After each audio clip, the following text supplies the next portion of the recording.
Hey everyone, and welcome to Almost Cancelled. I am Peter, and that is Tara, and we are going to talk about the Righteous Gemstones Season 1, Episode 5. And it's important I say Season 1 because it got renewed this week for Season 2. So, I know. look at that, look at that. The episode's called Interlude, which is obviously a really smart title because it is like this flashback episode that's all set in the past, but it's also notably the middle episode, so they've actually got it placed right in the middle of the 9 episodes. So, way to go, creative team. Yeah.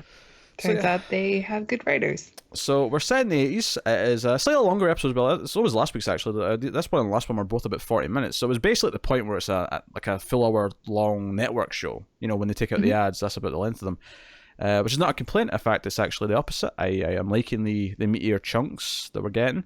And this episode sees Amy Lee, which was making me think of Evanescence. Like every time he said her name, I was thinking of Evanescence. Oh, is that the lead That's the singer? lead singer. Her name's Amy Lee, and I only remember this because when I was like 13, it was like Amy Were Lee you a was. goth kid? I wasn't. No, I wasn't a goth kid. I never went, but she was attractive to 13-year-old me. Okay. Um, I make no apologies or excuses. I just state it as Do you it guys is. have Hot Topic in the UK? No hot topic. No. Oh, okay. I'm sure there's some equivalent stores, but nothing has the same reputation that Hot Topic does. Because I've heard the Hot Topic jokes. Like I've heard the reputation. But hey, Yeah, so I think there's a lot of Evanescence fans and shopping and Hot Topic. I imagine a lot of Evanescence fans ended up being Twilight fans, which you know is a whole part of the world that I just don't want to be involved in. Like you have your Oh little yeah, I don't island. like vampires? Vampires can be great, but let's just say, I mean, okay, you wanted me to do this. Yes, I love vampires when they're done properly, just like the hit television show Buffy the Vampire Slayer. But yes, Righteous Gemstones Interlude. This is set in the 80s, this episode, and we have kids playing Jesse and Judy. Which I think the first thing you want to talk about. How did you feel about the casting of these two? Like, did you think they did a good Loved job? it. Yeah. Perfect casting. That kid who plays Jesse has all of the mannerisms Yeah, he down. he studied. He was watching like footage of previous episodes. Like they probably weren't even Definitely. edited yet. They were probably still like just dailies. But he watched footage of McBride and made sure he was Yeah, getting it down. he Um, nailed it. hell, I even, love and but Judy was like a show stealer. oh yeah, she was Every great. line she had was gold. In fact, it wouldn't even surprise me if McBride was just on set the entire time, like in like between takes, just being like, okay, here's how I deliver it, and then the kid's like, okay, I'll put my own spin on that, and like, you know, I could totally just having the actors there to sort of like almost train them because they're supposed to be playing the same character. And you've got. I think the one complaint I'd have about the being set in the past is that John Goodman's de aging is a little bit, you know, distracting at Oh, I thought it times. looked pretty good. There was just times that he just looked too smooth. Like, you know, you could tell that they touched him up I guess with I thought effects. it was pretty good. I was looking for it, and I thought this is definitely passable Just a little unnatural. I for think younger John Goodman. it's funny because I when think well, the problem is we know what John Goodman looked like in the '80s as, because we all watched Roseanne, that's exactly what I was going and to he say. doesn't look like that. I mean, I didn't watch a lot of Roseanne, admittedly, but yeah, like, we all knew what he looked like in the 80s. It's one of the things I always say about actors who were kid actors first, right? They became famous as kids, and we saw them in a movie, right? And then they Hmm. grew up still being an actor, and they're playing roles in movies in the future. I think the example I had at one point was Daniel Radcliffe, because obviously he's Harry Potter, and everyone knew him Hmm. as like this young 11-year-old or whatever in the first one, and he grew up through the movies, blah blah. I'm not a Harry Potter fan, but like he was in a movie and there was a flashback to his character as a kid, and they had some kid actor playing him as a kid, and I went, no, I know what he looks like at 10 because he's in the posters for Harry Potter. This I looks think nothing like it's him. the best when they have a child actor who's a regular on a show, and then they have him like a different adult play his adult version of it, and then Mm. when you watch that kid actor grow up and they look totally nothing like him, like there's a great episode, not episode, but like moment in yeah, a great episode of the hit television show Star Trek: The Next Generation, where Wesley is having like, where Wesley, we see like an older Wesley, and he's got like this chiseled jaw and this perfect like Republican haircut, and he's like fit and strapping and tall. He's so handsome, but we know Will Wheaton looks like today. I mean, he's not like an unattractive guy, but he's not, Superman. And watching those shows now always make me laugh. No, it's just one of these things. So again, yeah, because it's the same with Michael Douglas in what Marvel movie was it where they did the Ant-Man. it was in Ant-Man, but maybe it was the first Ant-Man. It was also in the last one. Because no, it was the opening scene where Haley Atwell was in it as well, and Michael Douglas. It was like the 80s, and it was like, oh, they actually did a good job making him look like he did in the 80s. Because we've seen him in the movies from that time period, and like he looked really like spot on to what Michael Douglas did at that time. And it was like, obviously it's a Marvel movie, so they've got a lot more money to throw at it, and it's only one scene, but yeah, okay, yeah, that was in the last one. no, it wasn't. It was longer ago because I remember it impressing me. This was like the first Ant-Man. It was like the opening scene to the first Ant-Man. Oh, I thought you said it wasn't Ant-Man. I did it first. And then I realized no. I think it's the first Ant-Man. I think that the first Ant-Man starts in like the 80s, and it's not what's Tony's dad. Yeah, he looks like Wall Street. Yeah, he looks like Wall Street. Yeah, age.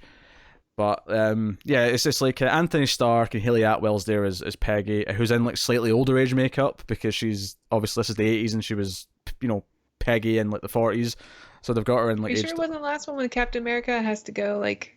Okay, whatever. It's a tangent. Let's get back. Oh, to sure, yeah. I mean, Righteous Gemstones. Yeah. Anyway, so yeah, so the story of this episode is that Amy Lee tells Eli that she's pregnant, and does it right as the live TV show is about to start. It's like, oh, by the way, I'm pregnant, and the curtain comes up, and he's like, what? Mm-hmm. And I wasn't sure because obviously at this point in the episode, this is the opening scene. We didn't see the other kids yet. I wasn't sure if this was the first kid. Is this the first pregnancy kind of thing? But no, it's actually it's Kelvin. It's the baby of the family, and the episode is about the fact that baby Billy wants to go on tour. Him and his sister, Amy Lee, are this duet that go touring and do these religious concerts, and they're quite successful. And I don't know about you, but did you get the impression in this episode that the Gemstones kind of became a thing because of Amy Lee's fame in the first place? Like, the idea of like the Gemstones as we know them only really exists because Eli married Amy Lee, and she was already like famous. I think she was definitely the heart of what the show was. And because when they do a little performance in it, like she is great. She's fun to watch. And she's super talented. But I think a lot of it is still John Goodman. Like, no, but what I mean is, what I mean is though, was the Gemstones already a known quantity before then, or is the Gemstones becoming famous? Did that only happen once he was with Amy Lee? Like, not if he has the qualities or not to do it, but just was he already was his family already like the Gemstones? Yeah, I guess we don't really know the answer yet. Yeah, because I kind of got the impression that like her celebrity kind of at least elevated it and like made the Gemstones what they are. Right. In this episode, because I feel yeah, probably. I mean, you're probably right. Yeah, baby Billy's kind of like accusing of Eli of that. Oh, you married into the family, and I'm a brother, and I should be come first and whatnot. But yeah, so you get to see why they hired Walton Goggins for this role now, because why would they just get somebody who was actually older? Like, he's gonna have this big scene where he's playing his own age, and it is easier to make someone look older than it is to make them look younger.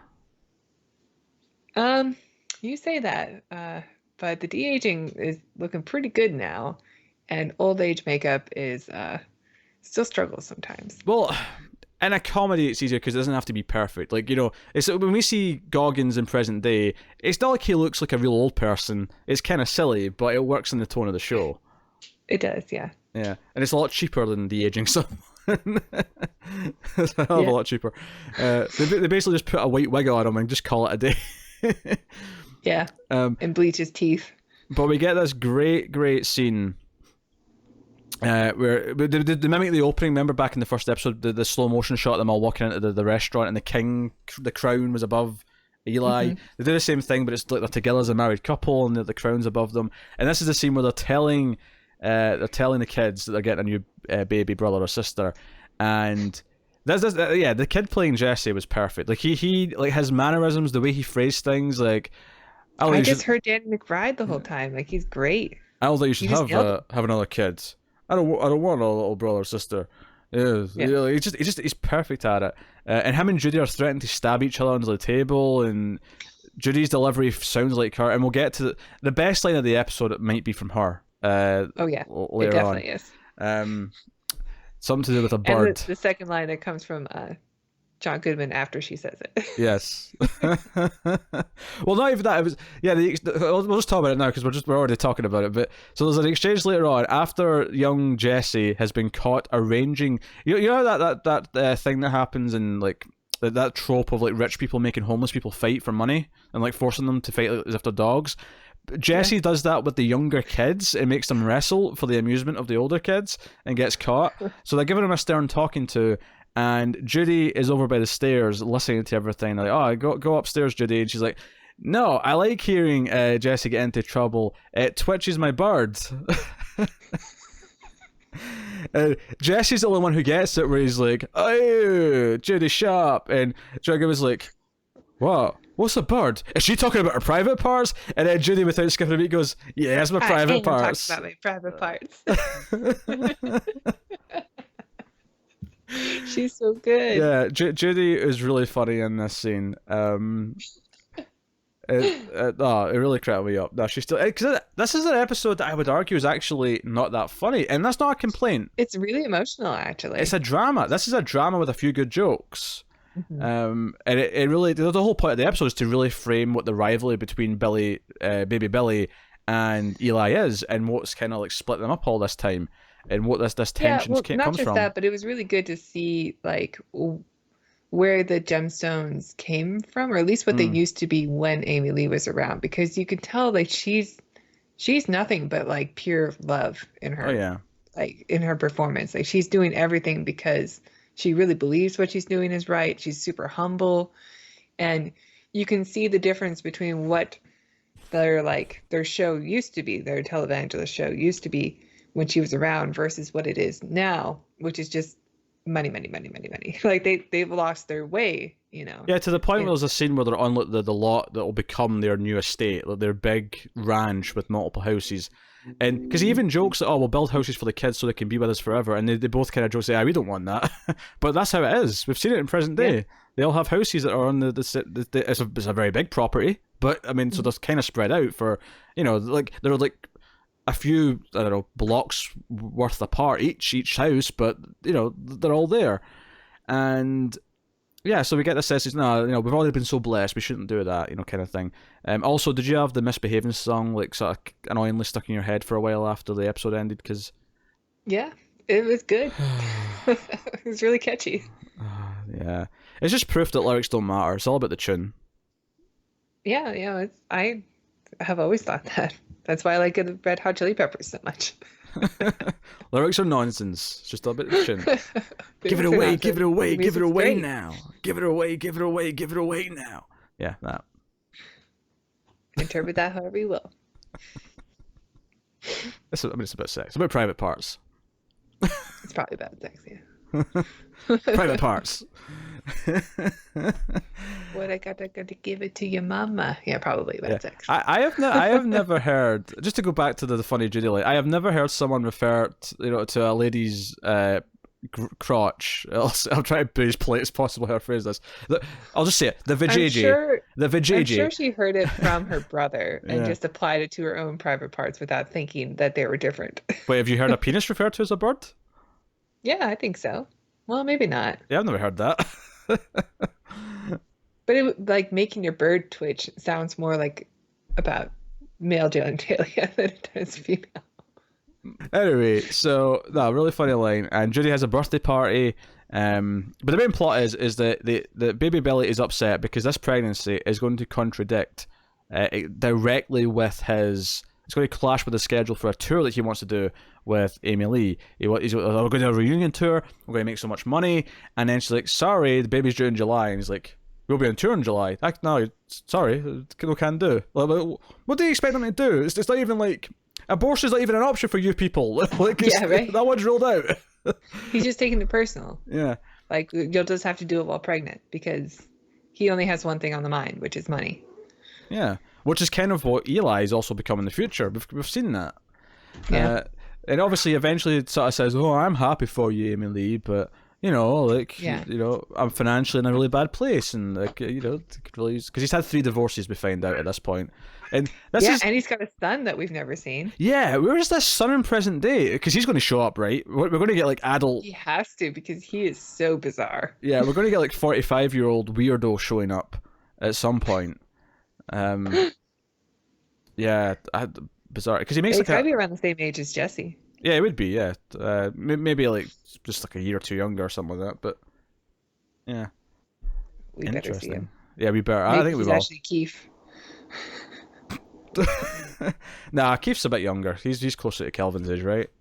Yeah, that's probably true. So so he's upset, and he kind of like keeps retaliating back because he's upset about this, and he shows up to Judy's birthday party, which has the creepy sad clown just kind of lingering around. And Judy's been like such a drama queen. She's like she's sitting on a throne waiting for people to give her presents, and then is like just like throwing them down. So I've already got 3 of these. Terrible present, and like the little girl goes away looking like she's going to cry. It's the whole thing. I like that Amy Lee's like, do you think we're spoiling them? And then you cut to Judy and she's like, this is a bad gift, you're a bad friend. Because I already have 3 of them. Joey really cracked me up with this. So Baby Billy comes in and he's on like a tractor or something like that, like a little tractor, little lawnmower kind of tractor, and he's like dragging behind him a mini Corvette. It's like this little like it's like a go-kart Corvette basically for a kid. And yeah, it looks awesome. Yeah, I want a shot. I'm not gonna lie. I'll squeeze in it. I'll squeeze in it and take it around the house. But like she is all excited. She sits in it, and like Baby Billy's like, ah ha ha, it's my princess niece. She gets all the shiny toys, blah blah. And like Eli was like, no, we have a rule. We don't spoil the children. She can't accept this gift. And I'm like, she's literally got like a queue formed, and she's like throwing gifts back in their faces. She's already spoiled. Yeah, well, this is just because he doesn't like Eli. Of course, I know that, but it cracked me up. But by the way, we also find out that Eli's dad is the captain of the station in Blade Runner. That's the actor, the old guy, who looks very similar to what he's obviously older. He's like 35 years older. I'm pretty sure he's been old his whole life. Yeah, he looks almost the same though, as he did in Blade Runner, which was 1982 for the record, which was actually before what this year's set in, because I think it was a bit later in the 80s. So yeah, I don't know. Yeah, I was good to see him again. I like a good that guy. Yeah, hey, that guy. I always do a good that guy. Yeah. So feeling upset about everything, Baby Billy has another idea. He goes over to young Jesse and starts as we refer to I don't know how universal this term is, but stirring shit is the term that comes to mind for me. Where he comes over and offers his what, like 13-year-old nephew a beer. Mm-hmm. He's about that age, and keeps giving him more beer. We get like a montage of him drinking beer, and he's got like 8 cans in front of him. Like yeah. But he's like, I used to hate my dad. What I would used to do if I was upset, I'd do this and I'd embarrass him in front of everyone. And it's like, yeah, he's goading him. Yeah, so of course we get a scene where young Jesse goes up and drunkenly tries to yell at Eli and then throws up all over the barbecue. And I'm not gonna lie, I was like, that's a waste of like 5 burgers. Like those look tasty. But I gave up. I didn't give up burgers specifically, but I gave up cheese a few months ago, so I've not had a burger in a while. So I was looking at those burgers and that barbecue, and I was like, burger, juicy. You eat meat every day. Yeah, but not burgers. I had what, sausage today? I had some sausage. All right, just stare at me in judgment then. All right. I went to In-N-Out Burger, and I ordered a veggie burger, which means they don't have a patty or any cheese and no spread. So it's basically just a sandwich, like a vegetable sandwich. Really? They don't actually have a veggie burger? They don't actually have a patty. No. It's one of their secret menu items. So when you go, so you've told me a few times in the past, I went to In-N-Out today. That's what you always get. You just get a burger without the burger in it. Yep. There's no patty, no cheese. You'd be surprised how much the flavor comes through. I keep going back and getting it. It's great. Oh, sure. I hope it's cheaper. Yeah, it's like $4 with that and fries. Not bad. Okay.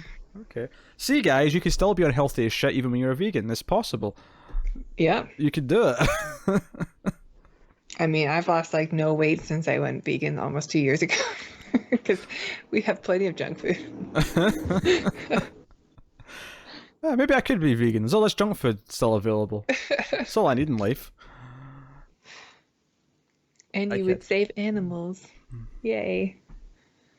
You know what? Yeah, I know. The cows like coming. You don't want to think about it too much. I get it. I don't want to eat Anyway. snake, but I'm okay with snakes being murdered, just for the record. No, Snakes are the worst. They're the worst. they're vital to the ecosystem. Unless they're in Australia.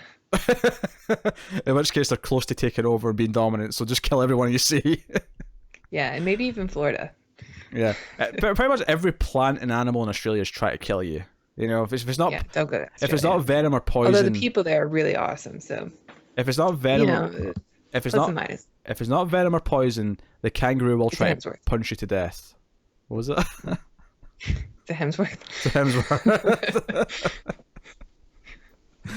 Oh yeah, it's Liam Hemsworth being mad that he's not as good as his brother, so he gets upset and lashes out. Aw, he's had a rough year. Hashtag half a Hemsworth. I stole that joke from Oliver. John Oliver. Last week tonight. He made that joke. Anyway, so yeah, so we have this drunken moment. When Eli goes into him when he's lying in bed later and asks, like, hey, like, where did you get the hooch? That's one of those words that I remember what it means when someone uses it, but I hear it like once every like 14 years, so I would never like think of to say it. Yeah, maybe that's a very 80s thing. Yeah, maybe actually you're right. It could be an old-fashioned thing. And he's like, he doesn't even try to hide. He's like, oh, Uncle Billy. He's like, yeah, baby. He's drunk. Yeah. And I do like, because we see throughout the episode that he keeps getting mad at him, and he wants to like, you know, he keeps telling Amy Lee like, oh, yeah, don't listen to him. He just wants to use you for money, blah blah blah. But I do kind of like here, and it shows you their partnership here, where he's like, okay, am I dealing with this or are you? It's like, you know, like, like if you want to do it, it's your brother, you can go deal with him, but one of us has to go talk to him about this. And of course she does. She goes to see him. And actually, one of my favourite little things in the episode, this is a great touch in the script, is when she arrives here at Baby Billy's place, which we find out later is the place that he inherited from their parents. Their big ranch. And like I say, again, it's a lot of land. There's a lot of money in the church, apparently. But he's playing catch. Do you still call it catch, but it's a football? Yeah. Yeah. Okay. So it's not quite the room level. They're not in tuxedos. It's not an alleyway, but they're playing catch with the American football. And at the end of the scene, he does this. He plays this little prank on his son. Pardon me. I'm dying. Pull yourself together, man. We're doing a review. We're professionals. Yeah, I'll be professional. I'll die. Professional to my last breath. But he's like, go long. And I thought I was going to see a repeat of the scene in the pit, the infamous pit scene where the guy like goes long and falls in the pit. But have you seen that movie? Yeah. Yeah. Oh, it's glorious. So he's like, go long, and then he just doesn't throw the ball, and the kid just sort of turns around. He's left standing there like, huh? Like, he plays this trick on his son. But what's beautiful about this moment is that it actually foreshadows what he does with Amy Lee. It's exactly what he does with her. Mm. He gives her this reason to want to like go out and catch the ball, and then it turns out the reason for her to do what she's going to do was false to begin with. It's a fake out where they get upset, they get angry with each other. He says he needs the money, and ultimately his bargaining chip is that he's so struggling for cash that he's going to have to start selling off parts of the family land, you know, several acres. And Emily's not happy about this, and she's like, hey, if you're going to sell it, then we'll buy it from you, and you get the money, and it gets to stay in the family. And he's like, no, I'm going to sell it off. And then she eventually just kind of like gives in and says, okay, fine, I'll do the shortened 3-month tour with you while I'm pregnant. And of course he's all happy about this, and this leads to the big scene where they're on TV, and they're on their show, the Gemstone show, and they do this performance like, oh, we're going to tease the concerts by doing this one song, and you know, they are very good at it. There clearly was a reason why people liked them, and It's, you know, there's a It's chemistry really there, well done. and I like It's a how catchy song. I like that it's a song that you can tell by the lyrics are supposed to be performed by children mm, because it's a song about kids misbehaving and but they're like adults like and it's just one more reason like baby Billy is still calls himself baby Billy, like he's still holding on to this one thing he was good at when he was a child, and that's mm. still the one thing that he's working with. What I liked about it as well is I liked that it kept cutting back to John Goodman's reaction, because he was sitting over on the sofas because he's not a part of the performance, Yeah, you're right. and And that he was like he was getting into it it. was like it starts off with him being kind of like, I can't believe she's doing this. Like I thought we talked about this. Billy's a prick. Why is she doing this? And like halfway through the song, he starts tapping along. He's kind of getting into it, and he's like, you know what, this is good. Like he can't deny that there is like some magic here. That, you know, there's a reason why she wouldn't want to do this, just purely for the act of performing, just purely for the act of actually doing the tour, and. It seems a little bit too happy. They're all out to dinner together. They go to the same restaurant they always go to, this stupid Crown place that they always seem to go to. And of course, Billy happens to casually drop, because they're all happy. He's telling her about all the locations they're going to, and she's all excited and is into it. And he drops a little dig here or there where he's like, "Hey, you know, Jesse, you don't look like a gemstone. You look like a whatever his last name is. You know, as you know, Emily's maiden name." And it was just this little dig at, you know, Eli's. Even though it's like, yeah, he can equally be both. He's a product of both families. That's literally what he is. Yeah. I look like people both on my mother's and father's side. It's normal. That's how it works. Oh dear. Anyway, and he lets out that he already sold a couple of pieces of the property. And she's like, "But you'd already done that. Like, you couldn't have done that since we spoke about this, because that was like a week ago or even less than that." And he's like, "Oh yeah, I'd already done it. Like, that was already a thing. Like, that's what I said. I said I'd already sold them." And she's like, "No, you didn't. You said you were thinking of selling them." And she like, "I'm not doing the tour." And you know, Eli, like, quite, you know, the whole family, gets the whole family to get up and leave. And there's like a little funny moment afterwards with the Billy and his son, where his son's got like a little throwing star that he's made out of like a napkin, but it's got like snot on it. It's just this little. He's weird. Just go with it. But like, I think it. And Judy steals a bunch of the food before she goes. She does, yeah. What I liked about this is that it kind of like, it gets to that point where even Eli seems to be kind of like giving in a little bit, because it seems like, okay, maybe it actually isn't a terrible idea, and Emily's genuinely quite excited, and because we see what she's like, and we see that she holds the family together, she really is the one who brings the values to the family. The fact that she gets angry and calls it all off and has to cut ties with Billy is, because that's the thing, you know, Billy shows up at the studio for one of the last scenes to talk to Eli, and he's like, "Oh, she's my sister, she should be like doing stuff for me first, blah blah blah blah." And Eli quite rightly says, "Well, I'm her husband." And the difference is that when we're on stage, we're standing side by side. One of us is not the star and the other one's the backup. We are together, we are equal, and I treat her that way, and that's why she does things when I ask her to. That's why we have this respect for each other. Whereas you just want her to do the thing you want to do because it's your way out, it's your easy way to money. Yeah, and I'm glad that this was Amy Lee's decision and not Eli's decision. It had to be. To leave. Yeah, it had to be. Otherwise, we would have a reason to be on baby Billy's side, even if it was just like the reason that his life is not as good as their life is because, well, maybe, you know, Eli was a part of that, but instead it's he dug his own grave. Yeah, he himself did something, and it kind of paints him as an antagonist and kind of something of a villain to a point. And he's not irredeemable as a villain. Like he could become closer with the family. I mean, we kind of saw that already in like the third episode, right? When he was with Eli in the shopping mall. Yeah, and they could go further down that path, and or it could lead to more conflict. They could fall out again, kind of thing. Like, it wouldn't shock me if they have Baby Billy team up with Scotty and Gideon. Like, you know, him wanting to steal money, like that would. That is also kind of a neat thing to see Jesse be, because Jesse's been like the little prodigy of Eli, the next in line, next of kin. But when Jesse was young, he was just like his own sons and defiant and in fact, asshole. At one point, he even says he's going to run away and become a wrestler, which is very similar to Gideon's thing of wanting to run away and become a stuntman. Yeah. So there's a lot of layers in this comedy. And only 6 of them are on John Goodman. Oops, that was I a get bad it. joke. That was a bad fat joke. I apologize. No, like He's done really yeah, well. It I, looks good. I think this episode's actually really solid, and I think it's a nice testament to it that it's like, hey, we can do an episode that is actually Mhm. very light on jokes, but you're not actually mad that that's the case. You're into the Right. story and you're into the drama of it. And it's it happened during a cliffhanger. It did, yeah, because it was the cliffhanger in the last episode, which I'm sure we're getting to next week now. So Uh, Yep, I we certainly have hope to. so. Interlude Part 2.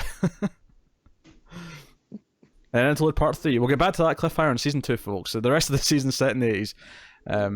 Yeah, that'd be a mistake, obviously. But obviously, there's a couple of shots at the end of Billy in his car just looking... Because we see what the Gemstones building looked like in the 80s and how it looks obviously a lot more modern now and it's been refurbished Hmm. and renovated and blah, blah. And he's just listening to the old tape of him and his sister singing. And we also see Eli like at the little memorial for his wife. And it's just, it gives you this thing where this episode was about why they have this conflict, and it shows you where they Yeah. both are now. And Billy's kind of this bitter outsider who, you know, like might lead to him being a villain. I can definitely see it Yeah. going that way. I think they did a really good job with Amy Lee's character. I was not expecting somebody so likable. Yeah, that's fair. Yeah, yeah, she's a bit more level-headed than the rest of them.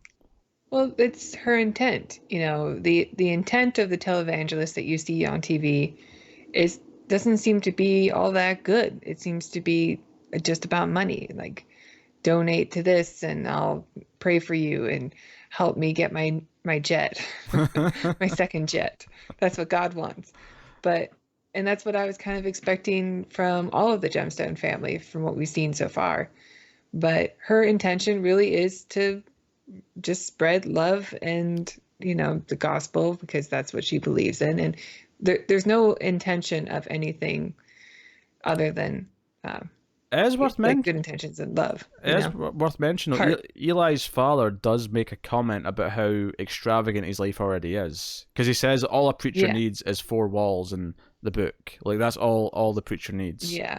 He was And commenting on also the extravagance of the party mm, and how when you were a kid, your birthday meant that you just didn't get to do chores and that was enough. it's at different times, and I mean this is true to life. I feel like this is like just a real world thing. Is that Sure.